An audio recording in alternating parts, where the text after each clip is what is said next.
Little Jenny's Journey Through the Phases of Learning to Read and Spell, Part 5. Hi, this is Jennifer Militzer-Kopperl of Renewal of Literacy. I'd like to tell you the final part of my journey through the phases of learning to read and spell. It will help you understand the phases and how to teach all your students to read and spell. Let's review the phases of learning to read and spell. They are: number 1, emergent phase; number 2, phonemic awareness phase; number 3, pattern phase; number 4, syllable phase; and number 5, Latin-Greek phase. As you recall, little Jenny has moved through the syllable phase. She had no difficulty learning how to read with syllables, but learning to spell by syllables was a nightmare because she lacked symbol imagery. The 5th and final phase is Latin-Greek phase. In this phase, students realize that words related in meaning are related in spelling, and vice versa. One day, Jenny's middle school English teacher surprised her and the other 7th grade students with an unexpected question. What do these words have in common? Telephone, phonics, symphony, microphone, cacophony. See if you can figure it out. I'll give you a few seconds. Dun dun dun dun dun dun dun dun dun dun dun dun dun da da da dun dun dun dun dun dun dun dun da dun dun dun dun dun. The answer: they all have the root phon, a Greek root that means sound or voice. Therefore, telephone means sound over a distance, tele plus phone. It turns out there are Latin and Greek roots and stems in English words. If you know what these Latin and Greek roots and stems mean, they can help you determine the meaning and the spelling of unfamiliar words. Pretty cool, right? As Jenny went through middle school and high school, she and her classmates learned about Latin and Greek roots and stems, and they used them for spelling and vocabulary development. Jenny's friend's little brother liked to show off. He'd go around saying things like, circumlocution means talking in circles, circum, around, and locutio, meaning speak. Jenny and her friend were tolerant. They remembered what a revelation it had been to realize that units of meaning, or morphemes, were hiding in plain sight in written words.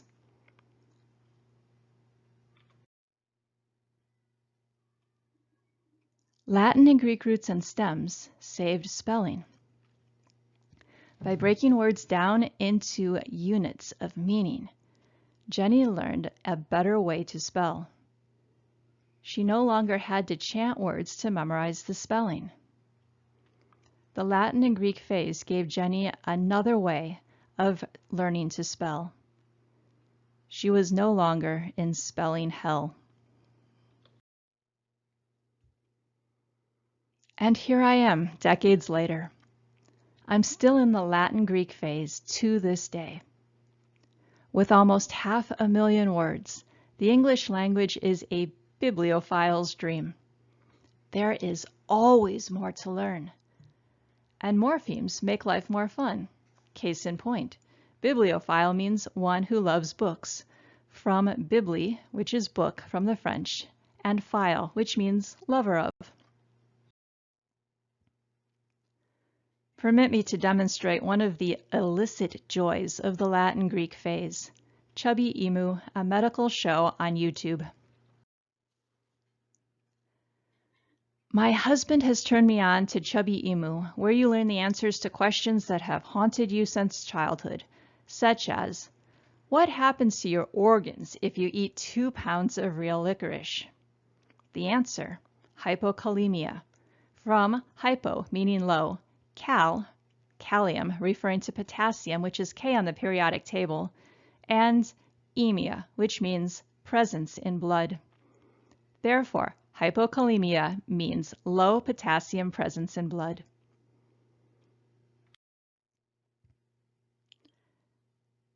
Thanks, Dr. Bernard Sue, adjunct professor at the University of Illinois and creator of Chubby Emu, a series of medical cases on YouTube, for the continued lessons in the Latin-Greek phase. To learn more about the EMEA trope, go to the address in this slide.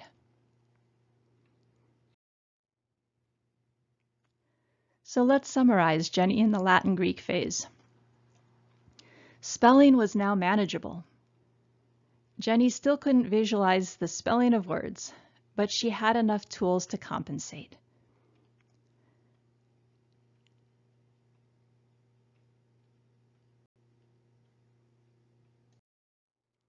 So let's review and discuss the relevance. Why should you care? Little Jenny has a message for the Waldorf movement. Tadpole readers can't jump. We depend on you to help us grow our legs. Please don't let us down. Tadpoles naturally develop into frogs, but tadpole readers depend on you, the teacher, to give them the instruction they need to make the transition. If you do not provide the instruction and/or sufficient follow-up practice, students can get stuck in the early phases of learning to read and spell. It is your responsibility to recognize where every student is in the phases and provide the instruction and follow-up practice necessary to help the tadpoles mature into frogs. One way to do that is to help your students develop capacities, such as phonemic awareness and symbol imagery. Mrs. Steinacker helped little Jenny develop phonemic awareness in first grade so she could learn to write and read. There are also exercises teachers can do with students to teach them symbol imagery. Providing direct instruction or training in the capacities of phonemic awareness and symbol imagery is exactly what Steiner asks Waldorf teachers to do. I take up this topic in the Roadmap to Literacy Renewal of Literacy Edition, as well as in the support courses for the Roadmap to Literacy. I want you to think about this. Waldorf students are in a precarious position. They have the same teacher year after year. If you don't provide the necessary instruction, who will? Little Jenny was able to recover from inadequate instruction her first year in school because she had a different teacher the second year. That teacher assessed and differentiated instruction. She made sure all of her students' needs were met, from the tiniest tadpoles to the biggest frogs. As your students' only teacher, you must make sure all of their needs are met by providing instruction that helps students master what they need at one phase so they can move to the next. Handle children in the emergent phase with special care. Remember little Jenny on the first day of public school kindergarten, who introduced herself by saying, "Hi, my name is Jenny and I like cats." Do not traumatize your students the way Jenny's teacher accidentally traumatized her. Students in the emergent phase do not know about sounds. Asking them to work with sounds is like asking a tadpole to jump. The students will not even know what you are talking about. They don't have legs. Treat these students with extra care. Give these students extra instruction and practice. Be aware of a phenomenon that I have termed the pure Waldorf students.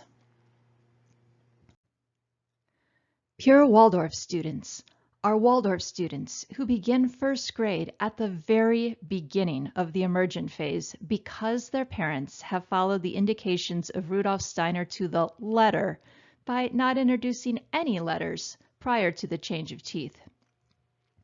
These students require your special care and support. Their classmates may be quite far ahead of them. Let me state this even more explicitly. The pure Waldorf student is at risk. Pure Waldorf students have not received any academic instruction prior to the start of first grade, just as Steiner intended. They are at the very beginning of the emergent phase, just like little Jenny. These students are tadpoles in every sense of the word. They need explicit, direct instruction in everything. If they don't get it, they are at risk of reading and/or spelling failure.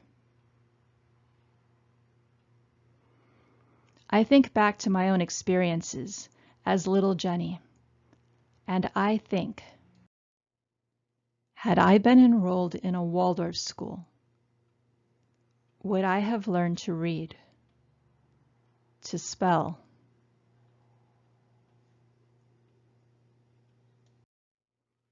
and I also think, what if my teachers had known how to teach symbol imagery, to provide explicit, direct instruction in symbol imagery?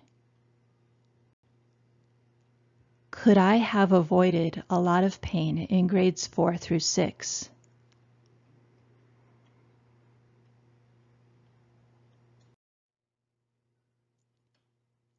So I made this video to tell you about the phases and to show you the consequences for meeting students where they are at, as well as the consequences for failing to meet the students where they are at. Tadpoles naturally develop into frogs, but tadpole readers depend on you, their teacher, to give them the instruction they need to make the transition. So make sure you provide the best instruction you are capable of providing. Therefore, know thy students. Assess their skills. Determine their phases. Meditate on them. Teach to your students phase or phases, and strive to meet all the children where they are at. I will show you how to work with the phases of learning to read and spell with the Roadmap to Literacy and the Roadmap to Literacy Renewal of Literacy Edition. And I'll provide proof that Steiner supports the Roadmap to Literacy in the Renewal of Literacy Edition. That way, there can be no excuse for not providing the reading and spelling instruction necessary for all Steiner Waldorf students to develop their academic capacities fully and learn to read and spell.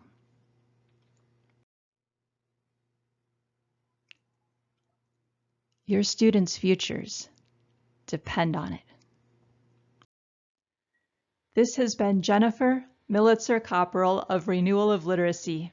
Thank you for accompanying me on my journey through the phases. Join me in renewing literacy for the 21st century and beyond.